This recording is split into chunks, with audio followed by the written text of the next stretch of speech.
It's your boy Jitt Jizzle, and I just skipped class with the progress report. Yeah. The progress report. What's going on? It's your girl Lala Shepherd. This is another episode of Skipping Class presented by the Progress Report. Man, I got my man Jizzle in here. Let everybody know, what all do you do? Shit. I'm an entrepreneur from North Miami that's rapping still. But that's my main focus is this music shit. Okay. For sure. Well, tell me about coming up in North Miami. Coming up in North Miami, to be honest, North Miami is like, well, Miami period is a fast place. So coming up in North Miami, you're gonna learn a lot and you gotta get with it. Cause if you don't get with it in Miami, you're gonna get left for real. Like, cause Miami's so fast, it's like, you gotta get with the program, whether you 9 to 5 in it out, hustling, or if it's for the ladies, they dancing there on a pole, you get what I'm saying? It's all type of, there's 1,000 ways to eat in Miami. And if you don't pick one, you're gonna get left. Thanks. Speak on your childhood though, man. I know you was raised by a single mom, so, speak on your experience. My experience wasn't too crazy, because I could honestly say, like, my mom made sure, like, we didn't know what not having was, to be honest with you. My mom didn't know, she made sure she didn't show us what not having was. So she always made sure make sure we had. So growing up, I don't want to say like we didn't have none, because my mom made sure it was something on the table. Especially like when my father left, she made sure we was always good, always straight. So I can't really lie and say, oh, I had a rough upbringing. It was the norm for me. That's what I could say. It was the norm for me, because my mom made sure we ain't see what struggling feel like, you feel me? Nah, respect. How's your relationship with your father now? Honestly, I don't talk to my dad right now. But okay. Shit, when I graduated, I graduated 2013 high school. Same. Yeah, I tried. Yeah, I sent him a picture. Mind you, we wasn't already talking at that time. I sent him a picture of my diploma. I ain't getting no answer, so ever since then I was like, shit, you don't care, I don't care. I try to keep that bond with him still, because you leaving that had nothing to do with the kids. It had something to do with you and my mom. So I started to try to keep that same bond, but it be like that. Respect. Are you a father yourself? No, I ain't got no kids at the moment. Okay, respect. So how are you when you do become a father, if that's something that you want to do? Like, how are you going to be different? For sure. I love kids, so for sure I do want some kids soon. If not soon, one day. Yeah, I'm not even going to say that. I got you. One day, you feel me? But I love kids. I got 2 nieces. Okay. Oh, I just got a brand new nephew too, fresh out the oven. That's what's up. So yeah, I love kids, man. Okay.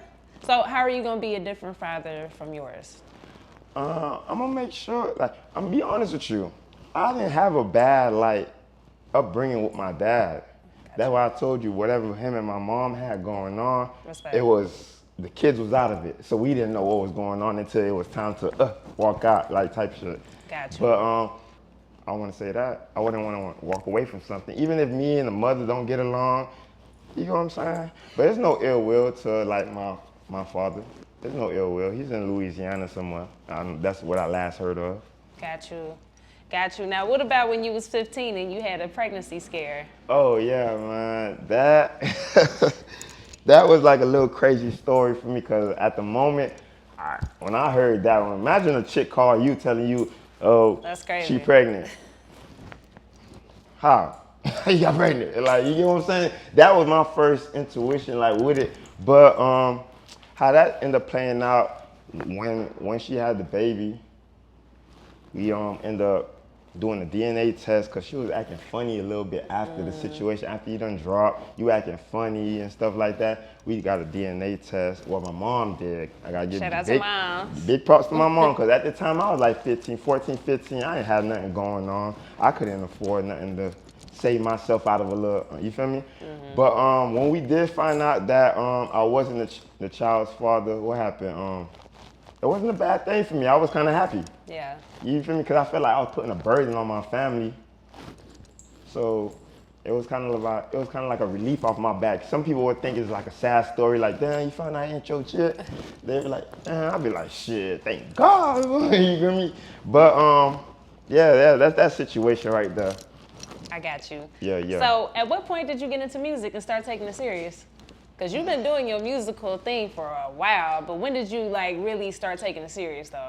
Listen, man, I know you done heard this 1,000 times Yeah. when everybody say they've been doing it forever. They done stole a microphone from school. Like, I done did all that, but I don't count that. When I mean like really doing it and trying to put music out, because I done did that. Took school microphones, you know, the little ones that go right here. Oh, shit. Download little programs Okay. at home. Audacity, whatever them things called. Yeah, I download little programs. I've been doing it for years. I say like I really been like recording music for like since 2013, but that's for me personally. But like putting music out, I'll say like 2015, 2016. That's when I start putting music out. Got you. Now, who was some musical influences for you like when you was coming up? Music influences, you already know Lil Wayne, the best rapper breathing. Of course. You cannot deny that man right there. I listen to, like based off my upbringing with my family, who was around me, Gucci Man, Yo Gotti. You can't not stop listening to Pure Cocaine. A lot of motherfuckers don't even know what that is, that song is. I mean, you ain't listen to throwback Nah, shit that's really. the real shit. Yeah, so yeah. what else?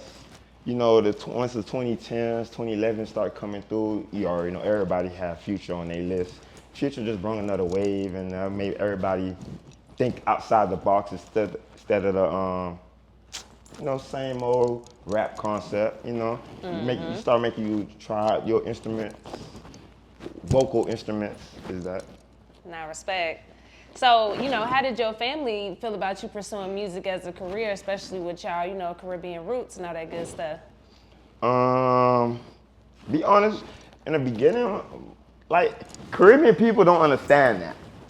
They understand 9 to 5, work it out until you find a better place in life. You feel me? That's what they believe in. So telling somebody you like music and you want to be a rapper to a Caribbean family don't even make sense. A Caribbean family don't even think that's a career unless they see it in motion and action.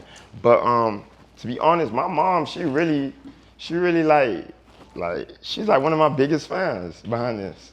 She's That's my all biggest fans. Like whenever I see her, oh, you got any bookings this week? You in the studio this week? You get what I'm saying? So it's like, my mom is my biggest fan. So my family didn't like take it as a negative thing. Like, man, go get you a job. Like, you feel me? Nah, it was nothing like that. Okay. Interesting. So, you know, getting back into just your music, though, I want you to talk about that new joint you got, that Lone Wolf. And I want you to talk about the importance of having good mental health. All right. Good mental health. Behind the song Lone Wolf is a song that basically means, it doesn't mean you don't have any friends. It just means sometimes you need that good headspace when you by yourself, when you can control what's going on. Because I'm going to tell you something, when you mingling with certain energies, you can't control what's going on all the time. You get me? So being a lone wolf means like you in control of what you got going on.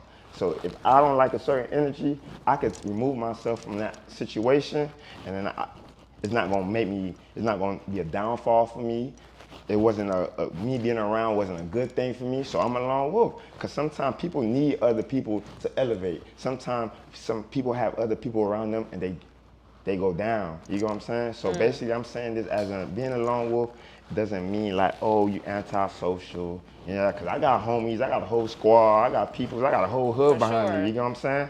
But being a lone wolf means like my decisions is all on me. Everything, like how you feel about what I got going on won't affect me because I am a lone wolf for real. So that's basically what the concept of that song for. Nah, that's dope. Yeah. Now I want you to talk about too that Long Live Redzoe song. I want to know like who is he to you, and also too just talk about how do you cope with death and losing people. Death is a major thing that I had to deal with growing up, especially like the passing of both my grandmas. Most recently, like 4 years ago, my last grandma that I had left just passed. So death is kind of like something that you normalize yourself with growing up in the hood, but it's something that's when you don't see it as often, because you hear about somebody so-and-so dying, but when it hits you, you be like, damn, you know what I'm saying? Like, be honest with you, I didn't even get to go to my grandma's funeral because they buried her in Haiti. So that was something that really traumatized me. But going back to Redzoe, Redzoe was one of my close friends from the hood, North Miami, and you know, that was just something like that was a dog. We see each other almost every day, party together, hang together, make money together, and then a car accident took my man out. Like Redzoe was such a like his death was so crazy to me because like we was down together. You know what I'm saying? We was down together. So we watch each other come up together. So that's why it hit so hard. Like damn, my nigga gone, like type shit. But yeah, that's where that situation come from. Got you. Now, have you collaborated with any other notable artists from your city? From my city, I collab with, I'll say, Tafia. Tafia is signed to Dream Chasers at the moment. But after that, like who's established in my city, yeah, that was just Tafia at the moment. Okay, respect. Can you tell us what Gotta Eat ENT is? Gotta Eat ENT. A newborn baby. Do they have to eat? How often do they have to eat? All the time, right? So that's what our label is based on. You gotta eat. You got to eat. Because if you don't eat, what's gonna happen? You just start crashing out. Everything just start falling apart. You're gonna starve, you're gonna die, whatever you wanna call it. You gotta eat 24/7. For sure. So, I mean, that's how you came up with the name, or was it? It was a group thing collectively, Okay. But gotta eat means like what it means. You gotta eat. Respect. Every time we see every time we go somewhere and they see our name, our logo, they love the word "gotta eat" because it's just so true. It's facts. It's fact. Like you can't even call it a lie. Like, do you gotta eat?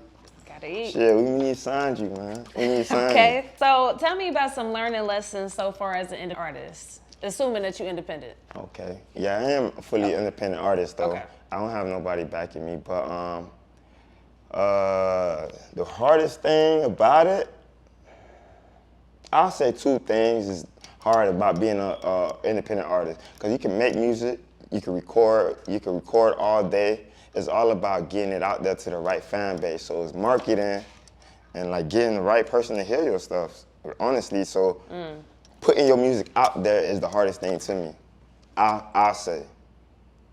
Got you. Okay. Random question. Talk about your hair growth journey. How long have you been growing your locks? This like 3-4 years on my hair right now.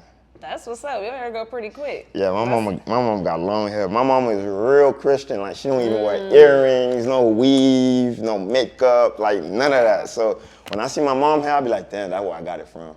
So I know I got it from my mom for a fact. Nah, respect. So if people haven't heard you before, why should they listen to you? Cause everybody have a story. Everybody have a story from where they came from. I ain't got the best story coming up, but coming up in where I'm from, you have to make something out of nothing.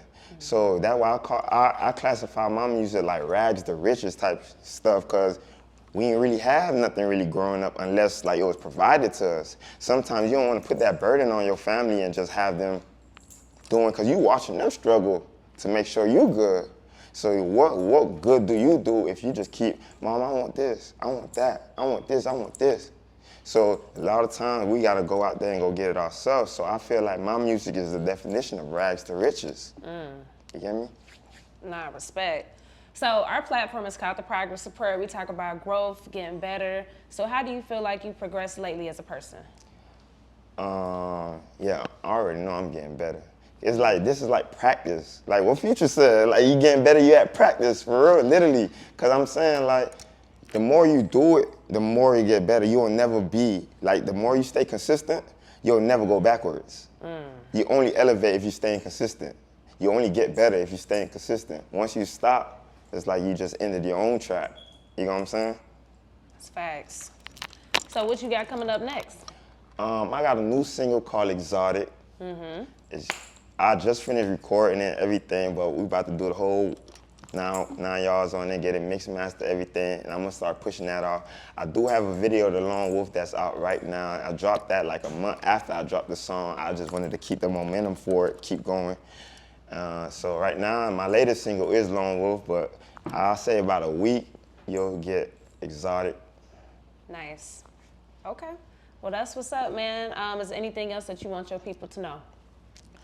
For anybody out there that's trying to rap, man, stay on your ground, stay consistent. That shit all a mind thing, because if you tell yourself you can't do it, you won't do it. That's the best thing I can say. Nah, that's facts. All right, well, until the next time, I appreciate you skipping class with me. You already know, man, I stay skipping class, man. Gotta Eat Entertainment, man. Dave Connie in this bit. Yeah. The Progress Report.